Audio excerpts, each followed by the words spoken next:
예, 여러분, 계속해서 잘 지내고 계시죠? 예, 이 코로나 사태가 이제 조금 상태가 좋아지고 있으니 하루빨리 여러분들 좀, 만나봤으면 좋겠습니다. 예, 여러분, 이 시간에는, 이 화면에 나와 있는 대로 이 개혁파 정통주의를 좀 살펴보려고 합니다. 우리가 이때까지 그 신학 체계의 역사를 살펴보면서 어, 칼빈으로부터 시작해서 하이델베르크 요리문답, 그 다음에 도르트 신조, 그리고 나서 이제 웨스트민스터 신앙 고백 및 소요리 문답의 그 체계 및 그 특징을 살펴봤습니다. 그리고 이제 프란키스쿠스 투레티누스 혹은 우리 한국에서 뭐 프랜시스 투레틴으로 알려져 있는 양반인데 이 개혁파 정통주의의 완성자죠. 이 투레티누스의 이 신학 체계를 이 시간 살펴보고자 합니다. 이 투레티누스를 이제 개혁파 정통주의의 뭐 대가다, 완성자다 이렇게 이야기를 하고 있어서 이 시간에 먼저 이 개혁파 정통주의에 대해서 조금 살펴보는데 제가 제목으로 역사와 반성이라고 적어놨습니다마는 여러분 우리 한국 교회에 있어서 여러 가지 이 잘못된 문제가 되는 그 이 인식과 오해가 있습니다마는 그 중에 하나가 저는 이 잘못된 것 중에 하나가 이 정통주의에 대한 이 잘못된 인식이다 이렇게 봅니다. 그래서 이것을 제가 조금 일찍부터 인지를 하고 이것을 좀 개선해 보려고 여러 가지 노력도 했고 그러면서 제 자신으로는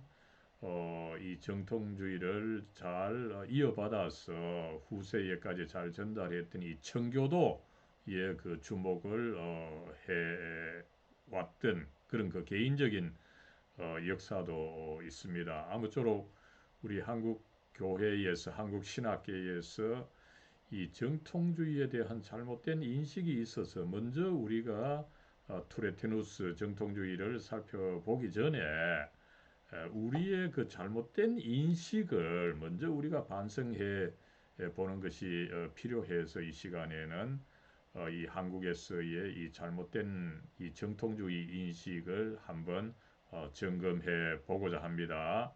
그래서 여러분 먼저 이 개혁파 정통주의 그죠? Reformed Orthodoxy 혹은 뭐그 Reformed Scholasticism 그 개혁파 스콜라주의다 이렇게 또 명명을 하는 법이 있습니다만은 최근엔 오히려 그저 개혁파 정통주의다 이렇게 명명을 하고 있습니다. 이랬을 때 먼저 우리가 이 시대를 한번 살펴보고요, 그죠? 그리고 이 정통주의가 과연 어떻게 발전해 왔는지를 잠깐 한번 살펴보고 그 다음에 여러분, 이 한국에서 이 정통주의에 대한 이 부정적 인식이 어떤 과정에서 생겼느냐. 그 대표적으로 우리가 이 이종성 박사님, 우리 어떻게 보면은 통합과 더불어 기장 이 한국에 조금 이 자유로운 장로교 신학의 그 대변자다. 이렇게 볼 수 있죠. 이분의 경우를 한번 살펴보고 그 다음에 여러분 이 이종성 박사님은 자기 홀로서 그런 부정적 인식을 가졌던 것은 아닙니다. 이미 영미에서 이 정통적인 부정적 인식이 있었던 거죠. 그것을 보여주는 것이 이제 그 맥킨토시, H.R. 맥킨토시라고 하는 이 1930년대 학자가 있었습니다. 그리고 이 양반의 책을 이제 기장을 세웠던 기독교 장로회를 세웠던 김재준 목사님이 번역을 했고 그죠. 그래서 사실상에 있어서 이종성 박사님은 어떻게 본다면 이 맥킨토시와 김재준의 영향을 상당히 그 강하게 받았다. 이렇게 볼 수가 있는 거죠. 이것을 한번 살펴보면서 이제 마지막으로 여러분 이렇게 그동안 1930년대부터 그죠 1980년대까지 거의 60년 이상을 이 정통주의에 대해서 부정적으로 봤는데 이제 1990년대에 들어서 정통주의에 대한 재평가가 이루어지면서 이 세계의 많은 신학자들이 그 이전에 있었던 이 부정적 인식이 잘못된 것이다. 이것을 이제 확인하기에 이르렀습니다. 그 전면에서 있었던 양반이 켈빈 테올로지컬 세미너리 미국의 그 켈빈 신학교의 그 리처드 멀러라고 하는 분인데 이분의 과연 어떻게 그 재평가했는지를 한번 살펴보는 식으로 진행을 하겠습니다.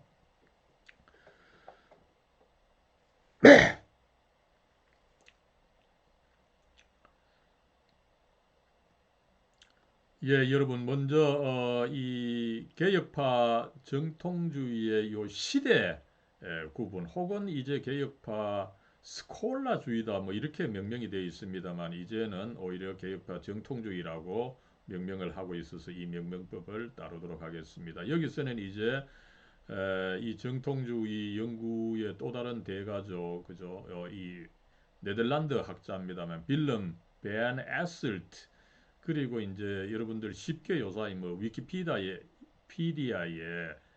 있는 것을 거의 그대로 제가 제시를 하도록 하겠습니다. 먼저는 이 정통주의의 뭐 근원이라고 볼 수 있죠. 이 존 켈빈을 들 수가 있을 겁니다. 켈빈이 1564년에 사망을 했습니다마는 이 초기 정통주의는 바로 켈빈의 뭐 사망 시점과 더불어서 시작을 했다. 그래서 1560년부터 한 60년간 1620년인데 여러분 왜 1620년입니까? 그죠? 어, 지난번에 우리가 살펴봤던 도르트 신조가 1619년에 작성이 되었습니다. 그것과 더불어서 이제 이 초기의 어떤 어, 끝을 본 것이다. 이래서 아마 1620년으로 잡았고 그 다음에 이제 전성기 정통주의죠. 약 한 뭐 80년간 그죠. 우리가 이제 살펴보고자 하는 투레티누스가 바로 이 전성기를 구가했고 그래서 이 정통주의를 그 완성한 사람이다 이렇게 칭하고 있는 것입니다. 그래서 1700년까지 이 전성기 정통주의였다 이렇게 볼 수가 있고 그죠. 그 다음에 이제 1700년이 지나면은 여러분 이때부터 이제 사실상 서서히 이 현대주의 혹은 그 계몽주의 사상, 인라이트먼트 사상이 서서히 나오면서 이제 정통주의도 약화가 되는 거죠. 그래서 이 뭐 후기 정통주의는 이 정통주의가 약화되는 시기다 이렇게 볼 수가 있겠습니다. 아무쪼록 여러분 이 정통주의 시대에는 거의 뭐 1600년부터 1800년, 200년 가량입니다. 200년에 어떻게 본다면은 이 종교개혁, 이 칼빈과 더불어서 또 루터, 칼빈, 츠빙글리와 더불어서 이 형성되었던 종교 개혁의 사상을 이어받아서 이 1600년부터 1800년까지 200년간을 잘 보존해서 나름대로 이 현대로 전달하는데 큰 그 공헌을 세웠던 그런 신학의 유형이라고 보겠습니다. 그러나 불행하게도 그 후대 사람들이 당대의 사상을 강조하기 위해서 이 전대의 사상을 하나의 적폐로 몰아버리는 안타까운 사태. 지금 우리 한국 이 정치가 보여주는 이 사태를 이 신학의 역사에 있어서도 그대로 수행했음을 우리가 여기서 확인할 수가 있습니다. 참 역사의 아이러니요, 참 슬픔입니다.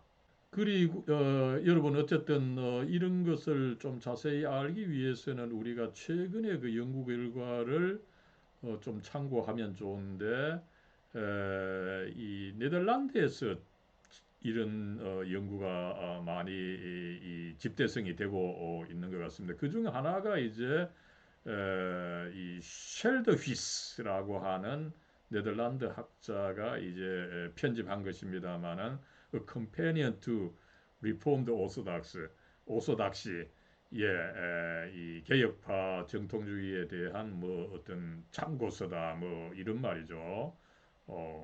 이 책인데 마침 제가 이 도서관에 연락을 해서 여러분 이북으로 이 책을 볼 수 있게 되었습니다. 이 프로캐스트에서 제공하는 이북입니다만은 우리 도서관에 가서 이 이북을 보는 전자책을 보는 순서를 따라가면은 이 책을 찾아서 직접 그 볼 수가 있습니다. 혹시 시간 되면은 여러분들 한번 참고해 주시기를 바랍니다.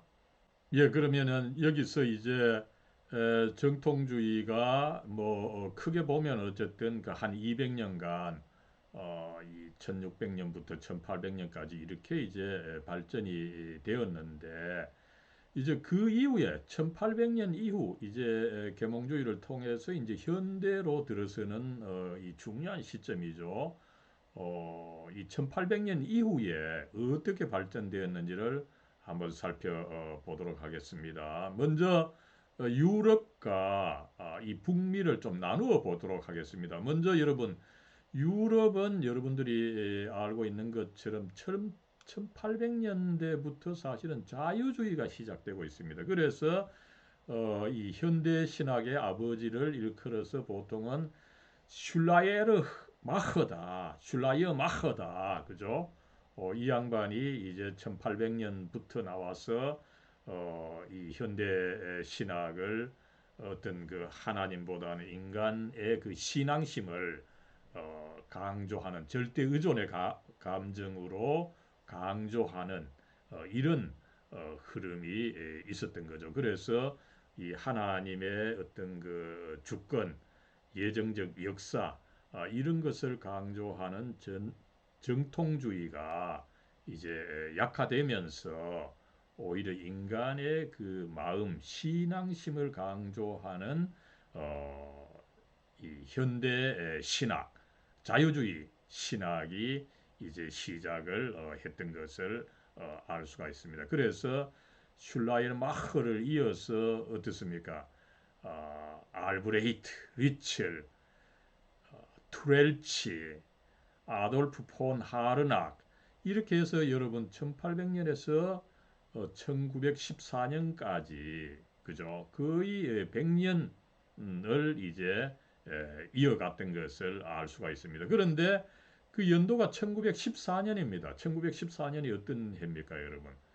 제1차 세계대전입니다. 여러분 이 19세기 그죠? 이 1800년대는 유럽의 발전에 있어서 가장 획기적인 발전의 시대였습니다. 이때 이제 산업혁명이 일어나고 과학이 발전하고 그다음에 신대륙의 온통 이 세계 전체를 식민지로 유럽인들이 경영을 하던 그런 유럽 중심의 시대였습니다. 그래서 유럽인들은 이제 이 땅에 하나님 나라가 이제 임한다 그죠? 그런 그 희망에 들떠 있는 시대가 바로 이 19세기였습니다. 그러나 19세기 말에 결과가 뭡니까?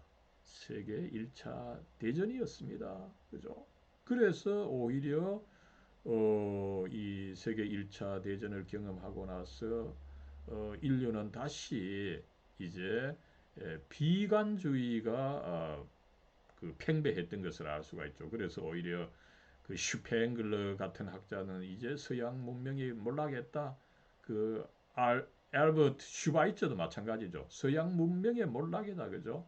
Decline or collapse of Western civilization, 이것을 강조했던 그런 역사가 있었습니다. 이때 이제 나오게 되었던 신학이 여러분 칼 바르트, 에밀 브루너가 주도했던 이 신정통주의입니다. 그죠?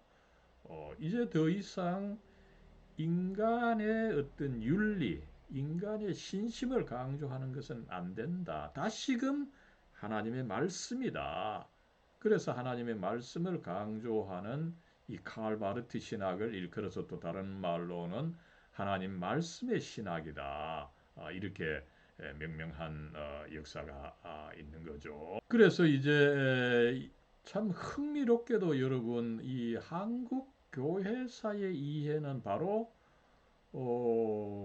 이 공식을 따라가고 있는 이 상태인데 저는 이 교회사 인식이 상당히 뭐 틀리진 않지만 적어도 우리 아시아 한국 교회 입장에서는 타당성이 약하다. 이런 어, 이해를 가지고 있습니다. 이 자유주의 또 사유주의를 뭐 신정통주의가 극복했다. 이런 논리로 세계사를 인식하는 것은 한국 교회에 맞지 않다. 이런 입장을 가지고 있는 것입니다.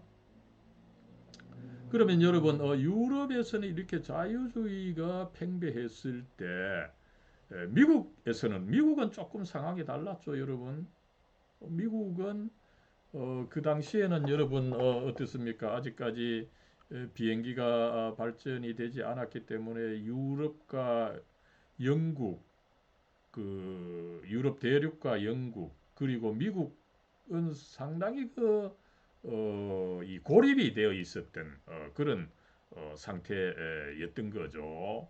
그래서 어떤 그 독일에서의 그 발전 상황이 영국, 미국으로 침투하는 데는 굉장히 그 시간이 걸렸던 것이 사실입니다.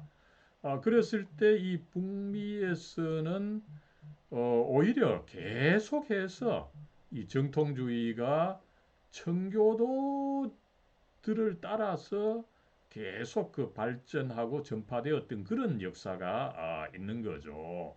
그래서 이 북미에 이제 청교도들이 뭐 1620년 거의 뭐 1600 늦게 잡아도 1630년부터 이제 이 청교도들이 북미에서 이 미국을 건설하게 됨에 따라서 계속 이 정통주의는 청교도를 따라서 미국에서 뿌리를 내리고 계속 그 확장했던 것을 알 수가 있습니다. 그래서 여러분 1750년대가 되면은 유럽에서는 이미 이 정통주의가 좀 약화되는 그런 시점입니다. 그러나 미국에서 1750년대는 어떤 시대입니까? 대각성의 시대입니다. 그죠? 특별히 조나단 에드워즈가 크게 활동을 함으로 해서 오히려 1700년대 중반 그죠?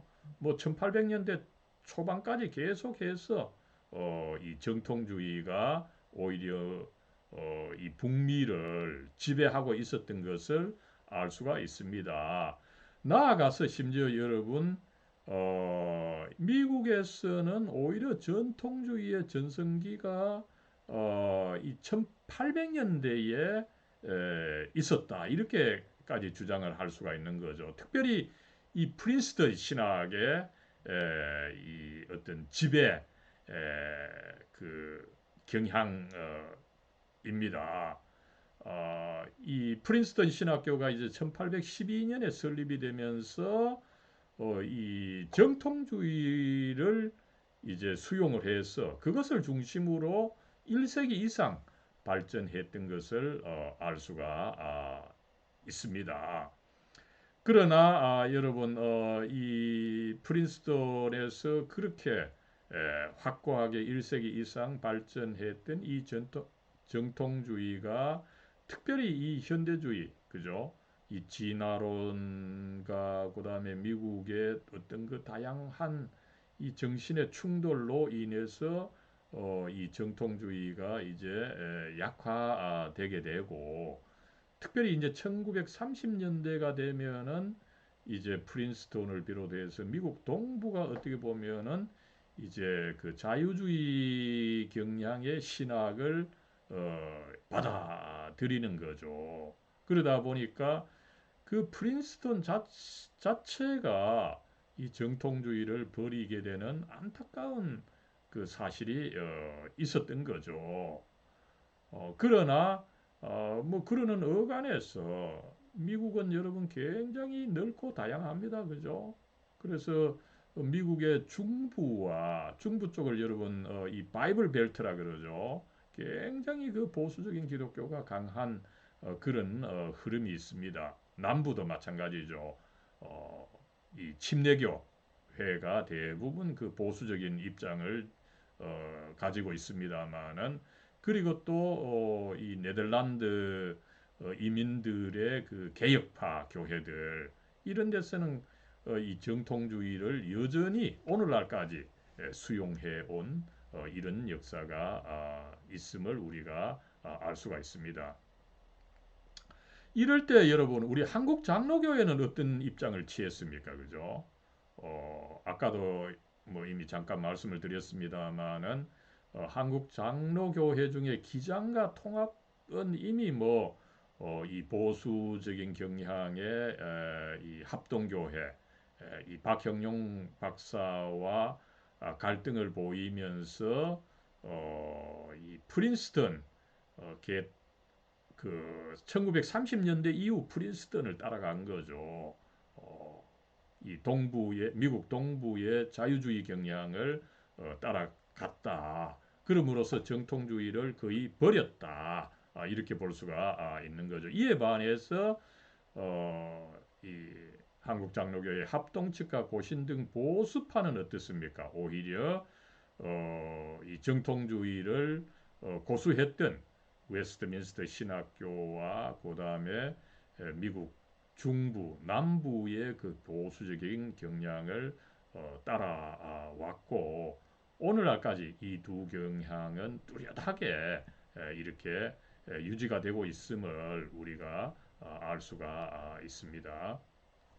그렇다면 여기서 여러분 조금 더 나아가서 이 한국에서 이 정통주의에 대한 강한 부정적 인식, 그죠? 이것이 과연 어떻게 있었느냐라고 할 때 그 대표적인 예를 보여주는 것이 여러분 어떻게 보면은 이 현재 뭐 우리 대한예수교 장로의 통합 측의 그 신학적인 이 뿌리라고 볼 수가 있는 거죠. 그 이종성 박사님의 경우에서 우리가 그 살펴볼 수 있다는 것입니다. 여러분, 이종성 박사님이 이제 그 합동과 통합과의 그 갈등에 놓이면서 이제 통합 입장에 서서 이 합동 입장을 대변하는 박형용 박사를 이제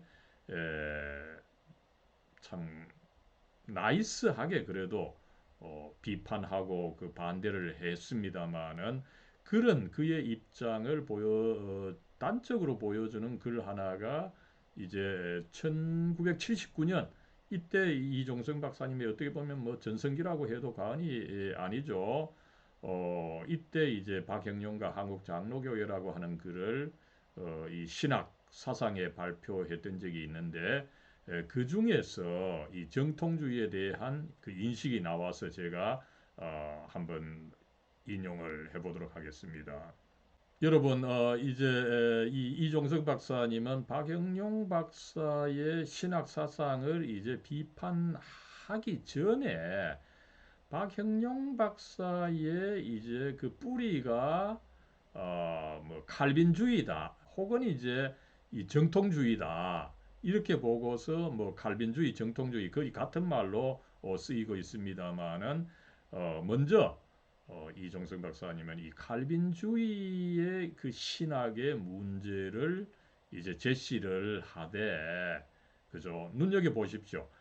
칼빈과 비교해서 이 칼빈주의자들을 계속 그 비교해서 제시를 하면서 결국 결과적으로 이 칼빈주의자들을 부정적으로 제시하고 있는 경향을 우리가 볼 수가 있는 거죠. 어떻습니까? 칼빈은 이 예정과 선택론을 은총론의 테두리 안에서 이해하고 있으나 반면에 칼빈주의자들은 그것을 신학 강론의 서두에서 이 칼빈주의자들은 이 신론의 그 앞부분에서 이 예정론을 그 다루게 되죠. 그러다 보니까 결과적으로 운명론적인 경향을 나타냈다. 여러분, 이 한 사람의 전문가의 입장에서 보면 이 말 자체가 참 굉장히 어렵고 굉장히 그 피상적이고 또 더구나 결론에서 운명론적으로 됐다. 이게 도대체 무슨 말을 의미하는지 참 어렵습니다만 어쨌든 이런 식으로 판단을 했고 두 번째로 한번 보죠. 칼빈은 성령이 성서를 신은답게 한다라고 하나 칼빈주의자는 쓰여진 책 자체가 신은성을 증거한다고 한다. 여러분 여기서 이제 칼빈은 이제 이 하나님의 말씀, 이 성경을 강조했죠. 그러나 칼빈은 성령이 성경을 하나님의 말씀으로 만든다. 여기에 비해서 칼빈주의자는 성령을 제시하지 않고 이 성경 자체가 바로 하나님의 말씀이라고 주장했다. 그죠?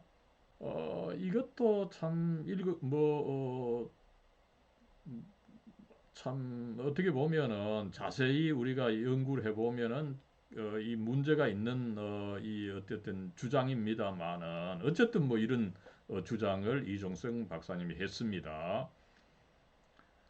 그 다음에 이제 또 세 번째 보면 어떻습니까? 그죠? 칼빈은 모든 교리가 성서의 내용에 의해서 재검토되어야 한다고 하나 칼빈주의자는 교리가 성서 해석을 지배한다고 한다. 그죠? 이 칼빈주의자들은 정통주의자들은 교리 자체, 이 도그마 자체가 중요해서 도그마를 먼저 강조하다 보니까 결국 이 도그마 자체가 성경의 해석을 지배하는 그런 흐름을 낳았다. 뭐 아무쪼록 이 칼빈주의자들은 이 교리를 너무 강조했다. 아마 이런 주장인 것 같습니다. 그죠? 칼빈은 성령의 역사를 강조하나 칼빈주의자는 그것을 강조하지 않고 오히려 주지주의에 빠졌다. 그죠? 다섯 번째, 칼빈은 생동적인 신학을 전개했으나 칼빈주의자는 사변적 신학을 강조했다. 그래서 결과적으로 이 하이퍼 칼비니즘, 그죠? 칼빈주의를 그 낳았다. 그죠? 여기서도 뭐 앞에 거하고 마찬가지죠. 그죠? 이 성령의 역사, 그죠? 또 성령께서 우리들에게 믿음을 이 형성해 줌으로 해가지고 나름대로 이그 순수한 신심을 칼빈은 강조했는데 오히려 칼빈주의자들은 머리만 강조해가지고 그죠? 교리 그다음에 이 어떤 논리 이런 것만 강조했고 그래서 결과적으로 이 사변적인 신학을 했다 그죠? 스콜라주의다. 이 전형적인 이 정통주의에 대한 어, 사실상 이게 어떻게 보면은 몰 이해인 거죠. 이런 어떤 프레임을 여기서 씌우고 있다. 이렇게 우리가 뭐 앞에서 이야기한 것과 똑같습니다. 칼빈은 개방적이고 미완성된 신학 체계에 만족했으나 이거는 또 참 이 칼빈 신학 자체에 대한 이 잘못된 판단이라고 해도 과언이 아닌 거죠. 칼빈 자신은 이 그의 뭐 주저 기독교 강요만 보더라도 거의 뭐 23년간에 걸쳐서 끊임없이 개정을 함으로 해서 이 완성된 체계를 이루려고 굉장히 그 노력했던 사람입니다. 그죠? 그렇기 때문에 미완성된 신학 체계에 만족했다. 이 판단은 굉장히 이 문제가 있는 판단이 아니겠나 싶습니다만 어쨌든 여기에 비해서 칼빈주의자는 그 완결된 신학 체계를 강조했다. 그 다음에 뭐 일곱 번째로는 여러분 칼빈은 주석 신학을 성경을 그만큼 강조했다는 거죠. 여기에 비해서 칼빈주의자는 변증 신학을 강조했다 그죠. 이런 판단이 어쨌든 뭐 조금은 맞지만 전체적으로는 굉장히 이 문제가 있는 이 판단입니다만은 어쨌든 여러분 여기서 이제 전체적으로 본다면 이종성 박사님은 어떻습니까? 뭐 크게 보면은 한 세 가지의 그 특징적인 그 주장을 하고 있는 것을 알 수가 있는 거죠. 먼저 어떻습니까? 이게 제일 중요한 부분인데 칼빈과 칼빈주의자들을 대립을 시켜서 어게인스트 시켜서 이 제시하고 있는 것을 그 알 수가 있는 거죠. 어, 어떻게 본다면 여러분 뭐 칼빈은 칼빈 나름대로 또 그 후대에 뭐 100년 후에 그 칼빈주의자들 그죠? 나름대로 시대도 다르고 장소도 다르고 역사적 사명도 다르고 다르기 때문에 서로 다르게 어, 했을 수가 있지만 이 양자를 그 대립을 시켜서 그리고 이미 어떤 뭐 전제가 있죠. 칼빈은 훌륭하고 칼빈주의자는 그 나쁘다. 라고 하는 이런 이미 전제를 가지고 양자를 대립시켜 본다면 어떻습니까? 이런 그 판단이 나올 수밖에 없는 거죠. 그리고 이제 두 번째로는 어떤 문제입니까? 그죠? 우리가 뭐 이 정통주의에 대해서 가지고 있는 그런 어떤 문제를 여기서 어쨌든 뭐 칼빈과 대비시켜서지만 지적하고 있는 거죠. 그죠? 이 칼빈주의자는 사변적인 신학을 했다. 어떤 그 성경에 덜 근거한 것이다. 그죠? 또 체계를 중시했다. 그죠? 또 변증적이다. 이런 어떤 어, 그 특징을 이 정통주의가 가졌다. 이렇게 주장하고 있는 것을 알 수가 있습니다. 그리고 세 번째는 어떻습니까? 그죠? 이 세 번째는 사실은 이 중요한 부분인데 자꾸 칼빈은 뭐 성경을 중시를 했는데, 그죠? 칼빈주의자들은 성경을 중시하지 않았다. 이런 주장을 하는 경향이 있습니다. 여기서도 뭐 두 번째도 그렇고, 그죠? 그 다음에 또, 어떻습니까? 세 번째도, 그죠? 이런 식으로 해서, 어, 이 칼빈은 성경을 강조했지만, 그 후대의 칼빈주의자들은 이 성경을 덜 중시하면서 체계, 논리, 어떤 그 사변적인 것을 강조했다. 이런 어, 전체적으로 보면 세 가지의 그 특징적인 주장을 이종성 박사님이 그 하고 있는 것을 알 수가 있습니다. 여러분, 이제 우리가 정통주의를 읽어가면서 이와 같은 이종성 박사님의 인식이 과연 사실인가? 이것을 우리는 살펴봐야 될 것입니다. 그럴 때 여러분 투레티누스 책 한번 읽어봤습니까? 한번 읽어보면은 이 주장이 얼마나 참 이 문제가 있느냐 하는 것을 당장 알 겁니다. 여러분 투레티누스는 놀랍게도 칼빈을 거의 인용을 안 하죠. 저 자신도 놀랐습니다. 그 칼빈이 차지하고 있었던 제네바 신학원의 그 자리를 약 뭐 100년 후에 이 투레티누스가 차지를 했습니다. 그죠? 그런데 이 칼빈에 대한 인용이 적어도 너무 적다. 이렇게 볼 수가 있는 거죠. 그럴 때에 이 이종성 박사님의 주장, 그죠? 특별히 이 칼빈주의자들을 평가할 때 칼빈을 잣대로 이 보는 것, 이것이 얼마나 문제가 있느냐. 그는 그 첫 단계에서 이미 이 인식은 그 성립할 수가 없다라고 하는 것을 우리가 한번 확인을 해야 되는 것입니다. 여러분 이제 여기서 우리는 조금 더 나아가서 이종성 박사님이 이런 이해를 제시를 했는데 이게 이종성 박사님 자신이 한 주장이느냐 아니면은 이종성 박사님이 물론 뭐 한편으로 이 합동 측 또 합종 측을 대변하는 박영용 박사님을 견제하고 비판하기 위해서 이런 주장을 했다라고 한다 하더라도 여러분 이거는 세계 신학사, 세계 교회사와 관계된 굉장히 중요한 부분입니다.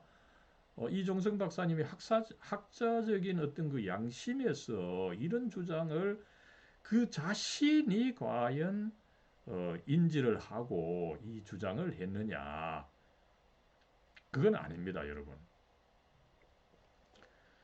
이종성 박사님의 이런 비슷한 주장이 이미 사실은 영미에서 있었던 것입니다.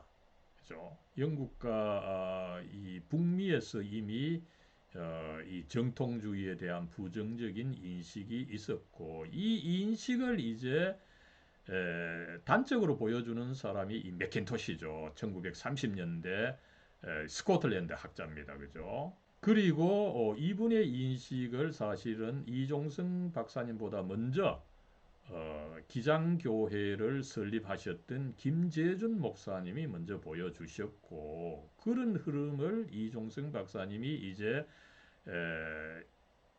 이 김재준 목사님이 먼저 1950년대까지 주장을 했고 그죠. 그것을 이제 1960년대, 70년대 이어받아서 이종성 박사님이 주장했던 것을 우리가 알 수가 있습니다. 여기서 그러면은 이제 그러면 이 맥킨토시가 과연 어떤 주장을 했고 그것을 이 김재준 목사님이 과연 어떻게 받아들였느냐 하는 것을 잠시 한번 살펴보도록 하겠습니다. 여러분 먼저 이 맥킨토시가 1937년에 Types of Modern Theology 그죠? 이 책을 이제 출판을 했습니다. 그리고 이 책을 이제 한 20년도 안 되죠, 그죠? 그 당시는 상당히 빨리 김재준 목사님이 이제 이 책을 입수를 해서 현대 신학의 재형이다 이런 제목으로 1955년에 출판을 했습니다. 여러분 이 현대 신학의 재형이라고 하는 책 굉장히 그 한국 신학의 이해에 있어서 중요한 그 책인데 바로 이 책입니다. 벌써 이그 60년 또 더 된 책인데 제가 이것을 헌책방에서 하나 구했습니다만은 이 책이 사실은 김재준 목사님이나 이종성 박사님의 그 신학을 이해함에 있어서 굉장히 그 중요한 책이라고 보겠습니다. 근데 여러분 이 책을 이제 김재준 목사님이 번역을 해서 출판을 했는데 그 연도가 1955년임을 여러분 한번 그 주목해 주십시오. 1955년이 어떤 때입니까, 여러분? 김재준 목사님의 그 삶을 잠깐 살펴보면은 이미 그죠? 1940년대부터 이미 이 한국 장로교회와 나름대로 이 갈등을 겪고 있었습니다. 김재준 목사님은 조금 자유주의적인 진영에서 이 보수적인 진영, 이 박형룡 박사와 투쟁을 하고 있었던 거죠. 그러면서 결국은 이 1950년 6.25가 터지면서도 계속 그 갈등이 있었고 아마 1953년입니까? 결국은 아직 전쟁이 완전히 종료되지 않은 그런 시점에서 결국은 이 김재준 목사님이 한국 장로교회로부터 축출을 당하게 되고 그죠. 그러면서 김재준 목사님은 이제 1953년입니까? 기독교 장로회를 이제 따로 설립하는 이런 참 그 안타까운 역사는 있었습니다. 그랬을 때 김재준 목사님은 이제 그 당신의 그 신학의 어떤 그 정당성, 그것을 어디서 찾았느냐라고 할 때 제가 보기에는 바로 이 맥킨토시의 책입니다. 맥킨토시의 책 현대 신학의 재영이라고 하는 이 책에서 결국은 찾았고, 그래서 이것을 여러분 김재준 목사님은 아마 6.25 전쟁 중에, 그죠? 그렇게 어려운 전쟁 중 한 2, 3년간을 바쳐서 이 두꺼운 책을 번역을 했고, 이것을 1955년에 출판했던 것을 알 수가 있습니다. 저는 이게 참 안타까운 부분이라고 봅니다. 이 맥킨토시의 책, 그죠? 뭐 지금 보면 정말 사실은 이 잘못된 책입니다. 그죠? 그러나 그 전쟁의 와중에서 김재준 목사님, 그죠? 이런 책을 이 번역을 했을 때 어쨌든 한편으로 김재준 목사님, 그죠? 이제 한국 장로교회로부터 그렇게 박해를 받고 나름대로 당신의 신학의 정체성을 위해서 이 책을 그 번역한 거 이해는 할 수가 있습니다. 그러나 결과적으로는 이를 통해서 이 정통주의에 대한 이해가 이 부정적으로 되는 이 안타까운 사태가 일어났다라고 하는 것도 우리는 또한 그 이해를 해야 된다고 보는 것입니다. 그랬을 때 여러분 이 맥킨토시의 이 정통주의에 대한 그 부정적인 평가를 한번 보십시오. 그죠? 참 나이스하게 쓰여졌지만 굉장히 이 부정적인 이 어투입니다. 그죠? 어떻습니까? 위대한 사상, 또 그 다음 세대에 이르러서는 이 속화된다. 아주 이 타락된다는 말이죠. vulgarized 된다는 거죠. 그죠? 어떻습니까? 이 종교개혁의 위대한 사상이 그 다음 세대에서는 타락했다. 이런 판단인 거죠. 그죠? 그래서 이 본래의 감격은 넓게 퍼지게 되면 약해지게 된다. 생동하는 열정이 법칙과 신조로 굳어지고 계시가 진부한 것으로 되어버린다. 그리하여 환상으로 시작된 종교가 정통으로 끝마친다. 그죠? 여기서 맥킨토시는 여러분 정밀하게 어떻습니까? 그죠? 칼빈 어, 있는데 이 칼빈이 위대한 종교개혁 사상을 수립했는데 그 후대의 칼빈주의자들, 이 정통주의자들이 그것을 오히려 약화시키고 타락시켰다. 그죠? 어, 이 생동하는 열정이 법칙과 신조로 되어버렸다. 그죠? 어, 이 코든 크리즈, 그죠? 이런 식으로 어쨌든 어, 그 칼빈의 그 위대한 사상이 그 후대 정통주의자, 칼빈주의자들에 의해서 오히려 교리로 굳어버리는 이 안타까운 사태가 발생했다. 이것이 이 맥킨토시의 주장인 것입니다. 그죠? 그러면서 계속해서 이 정통주의에 대한 어떤 그 부정적인 인식을 제시하죠. 그죠? 이 거대한 교리 체계의 시대이지만 이 교리 체계의 시대라는 것이 어떻습니까? 어리석고 무지한 바에 그 겸손하게 양육을 해주는 것 같다. 그죠? 어, 마치 이 교리라고 하는 것은 이 신도들이 어린아이처럼 모르기 때문에 그 무엇을 떠먹여 주는 것 같이 그렇게 하지만 실제에 있어서는 그 어리석고 무지한 것이다. 그죠?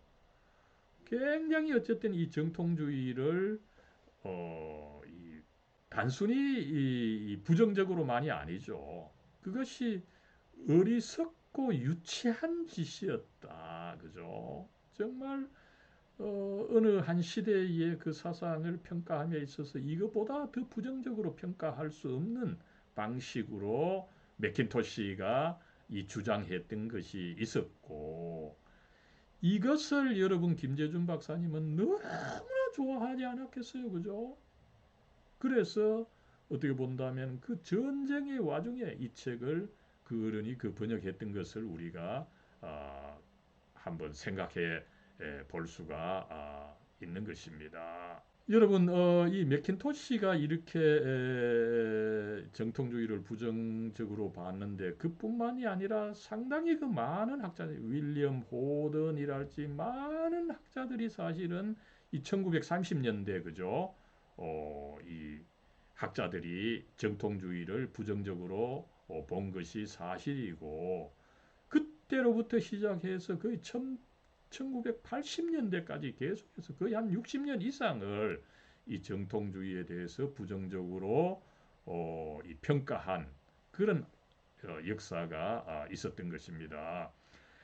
그러다가 여러분 1990년대에 이르러서 이 정통주의에 대한 이 재평가가 일어나게 되고 그 대표적인 분이 바로 이 앞에서 이 말씀을 드렸습니다마는 리처드 멀러라고 하는 분입니다. 이 리처드 멀러는 이그 칼빈 세미나리의 그 신학 교수였죠.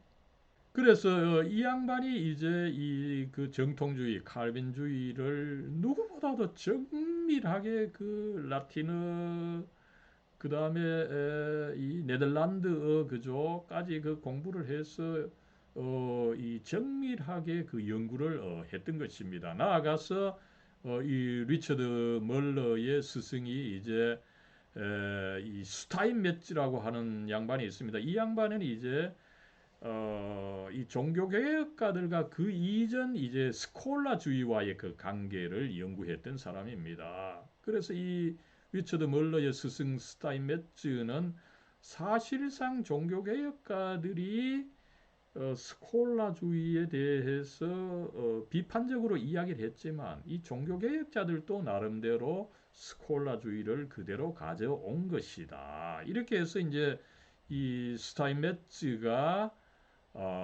스콜라주의와 종교개혁가 사이에 어떤 그 연속성을 강조를 했다면은 리처드 멀러는 종교개혁가들과 그 후기 이 정통주의자들 간에 이때까지는 그 불연속성, 그 차이점을 강조한 것인데 이게 잘못된 인식이다. 오히려 종교개혁자들과 그 이후에 정통주의자들 사이에는 연속성이 더 많다. 이런 이제 주장을 해왔고 오늘날 이것이 이제 하나의 보편적으로 받아들여지고 있는 이제 학설로 자리매김을 했습니다만 안타깝게도 한국에서는 아직까지 이것이 잘 알려져 있지 않은 이런 사태라서 제가 강조해서 이 설명을 하고 있는 것입니다. 그랬을 때 여러분 이 리처드 멀러는 대표적으로 어떻습니까? 앞에서 이제 이종성 박사님 그죠? 이 칼빈과 칼빈주의자들의 그 차이를 얼마나 이 부정적으로 그 제시를 했습니까? 그죠? 근데 그 차이를 알지 못하는 문제의 가장 근본적인 경우가 바로 칼빈주의자들을 평가할 때 그걸 칼빈과 비교하는 것 이 자체가 잘못됐다는 것입니다. 그죠? 이렇게 후대 칼빈주의자들을 칼빈과 대립시켜서 연구하고 평가하는 것 이거는 어떻습니까? 그죠? 그 전통의 발생 과정과 형식의 문제를 제대로 알고 있지 못할 뿐만 아니라 그 다음에 그 전통 자체도 모르는 소치라는 거죠. 한마디로 여러분 정통주의에 대한 그 부정적 인식을 가졌던 맥킨토시와 같은 학자들 그죠. 칼빈주의가 제대로 뭔지를 연구를 해보지 않았다는 이런 이야기입니다. 그죠? 참 안타까운 역사인 것입니다. 그죠? 그래서 이제 그 하나만 중요한 것을 제시하면 어떻습니까? 그죠? 칼빈은 그의 생전에도 그가 살아있을 때도 개혁신학의 유일한 잣대가 아니었다는 거죠. 여러분, 한국에서는 이제 개혁신학 하면은 무엇보다도 칼빈신학이다 이러는데 그게 아닙니다. 사실에 있어서는 그죠. 칼빈이 물론 중요하긴 했지만 똑같이 츄빙글이 중요했고 그죠. 그리고 또 그 마르틴 부처 그죠.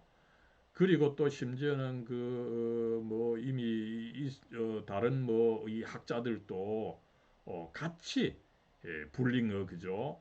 같이 이렇게 봤지 절대로 이미 칼빈의 생전에 있어서조차도 칼빈이 그저 원 오브 댐이었지. 그가 어떤 그 결정적인 인물인 것으로 보지는 않았다는 거죠. 그죠?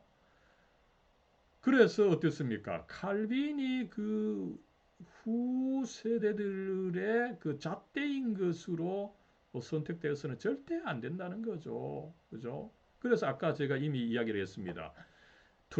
투레티누스의 그 변증신학 강요 책을 읽어보면은 칼빈이 뭐 정말 그 우리가 생각하기에 너무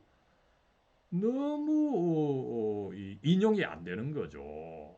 우리가 생각하면은 이 투레티누스는 정말 그 칼빈으로 완전히 그 채워야 됩니다. 그러나 칼빈을 뭐 가물에 콩나듯이로 인용하고 있는 이 놀라운 역사적 증거를 우리가 확인하게 되는 거죠. 아무쪼록 여러분, 이 참 저는 이 리처드 멀러가 정말 이 교회사에 있어서 어떻게 본다면은 칼 바르트만큼 중요한 일을 하지 않았느냐, 그죠? 그 교회사에 있어서 이 정통주의 정말 그 훌륭한 일을 했습니다, 그죠? 종교개혁의 사상을 이어받아서 이거를 현대로 넘겨주기까지 그 뭐 작게는 200년, 크게는 400년간 이걸 잘 보존해서 넘겨줬습니다. 그런데 그 정통주의를 이렇게 잘 알지도 못하는 사람이 부정적으로 어, 그 어떤 그 프레임을 제시를 해서 이렇게 결과적으로 거의 뭐 한 세기 동안 이 부정적으로 보게 했고 저도 사실은 그런 흐름에 있었던 것입니다. 그러나 제 자신도 어쨌든 이 멀러의 글을 보고 또 나름대로 저는 이 청교도 정통주의를 제가 실제로 공부해 보니까 굉장히 그 유용하고 더구나 한국 이 아시아 신학에 굉장히 필요한 그 논증 방법을 제시해 주고 있기 때문에 이 정통주의가 사실은 이 아시아와 더불어 한국에 다시 좀 가르쳐 줘야 된다.